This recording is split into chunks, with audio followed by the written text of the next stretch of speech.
engagement was to remain in force. Counsel were to be employed. The two lovers were not to see each other just at present. And when the matter had been decided by the lawyers, Lord Fawn was to express his regret for having suspected his lady love. That was the verbal agreement, according to Frank Greystock's view of it. Lord Fawn, no doubt, would have declared that he had never consented to the latter stipulation. About a week after this, there was a meeting at Mr. Camperdown's chambers. Greystock, as his cousin's friend, attended to hear what Mr. Camperdown had to say in the presence of Lord Fawn and John Eustace. He, Frank, had in the meantime been down to Richmond, had taken Lucy to his arms as his future bride, and had been closeted with Lady Fawn.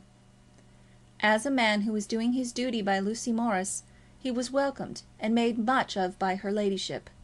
But it had been impossible to leave Lizzie's name altogether unmentioned, and Frank had spoken as the champion of his cousin. Of course, there had arisen something of ill feeling between the two.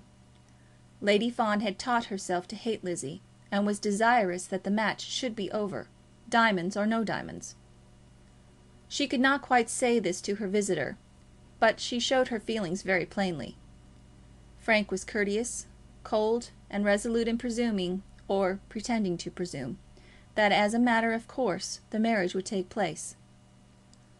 Lady Fawn intended to be civil, and she could not restrain her feeling, and though she did not dare to say that her son would have nothing more to do with Lizzie Eustace, she showed very plainly that she intended to work with that object. Of course, the two did not part as cordial friends, and of course poor Lucy perceived that it was so. Before the meeting took place, Mr. Camperdown had been at work looking over old deeds.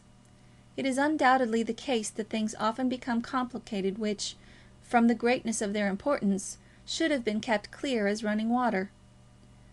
The diamonds in question had been bought, with other jewels, by Sir Florian's grandfather on the occasion of his marriage with the daughter of a certain duke, on which occasion old family jewels, which were said to have been heirlooms, were sold or given in exchange as part value for those then purchased.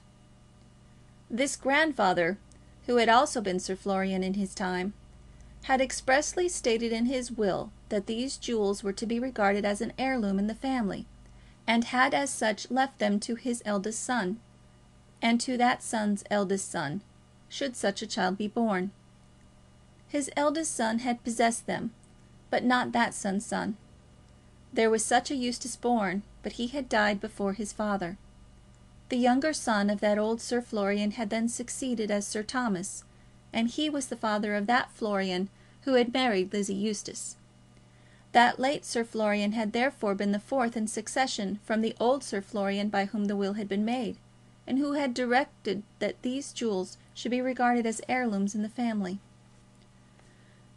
The two intermediate baronets had made no allusion to the diamonds in any deeds executed by them.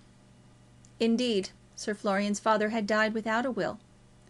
There were other jewels, larger but much less valuable than the diamonds, still in the hands of the Messrs. Garnett, as to which no question was raised. The late Sir Florian had, by his will, left all the property in his house at Portray to his widow, but all property elsewhere to his heir. This was what Mr. Camperdown had at last learned, but he had been forced to admit to himself, while learning this, that there was confusion. He was confident enough, however, that there was no difficulty in the matter. The Messrs. Garnett were able to say that the necklace had been in their keeping, with various other jewels still in their possession, from the time of the death of the late Lady Eustace up to the marriage of the late Sir Florian, her son. They stated the date on which the jewels were given up to be the 24th of September, which was the day after Sir Florian's return from Scotland with his bride. Lizzie's first statement had coincided with the entry in the Messrs. Garnett's books, but latterly she had asserted that the necklace had been given to her in Scotland. When Mr. Camperdown examined the entry himself in the jeweller's book, he found the figures to be so blotted that they might represent either the 4th or 24th of September. Now the 4th September had been the day preceding Sir Florian's marriage. John Eustace only knew that he had seen the necklace worn in Scotland by his mother. The bishop only knew that he had often seen them on the neck of his sister-in-law when, as was very often the case, she appeared in full-blown society. Mr. Camperdown believed that he had traced two stories to Lizzie. One, repeated more than once, that the diamonds had been given to her in London, and a second, made to himself, that they had been given to her at Portray. He himself believed that they had never been in Scotland since the death of the former Lady Eustace, but he was quite confident that he could trust altogether to the disposition made of them by the old Sir Florian. There could be no doubt as to these being the diamonds there described, although the setting had been altered. Old Mr. Garnett stated that he would swear to them if he saw the necklace. "You cannot suppose that Lady Eustace wishes to keep anything that is not her own," said Frank Greystock. "Of course not," said John Eustace. "Nobody imagines it," said Mr. Camperdown. Lord Fawn, who felt that he ought not to be there, and who did not know whether he might with a better grace take Lizzie's part or a part against her, said nothing. "But," continued Mr. Camperdown, "there is luckily no doubt as to the facts. The diamonds in question formed a part of a set of most valuable ornaments settled in the family by Sir Florian Eustace in 1799. The deed was drawn up by my grandfather and is now here. I do not know how we are to have further proof.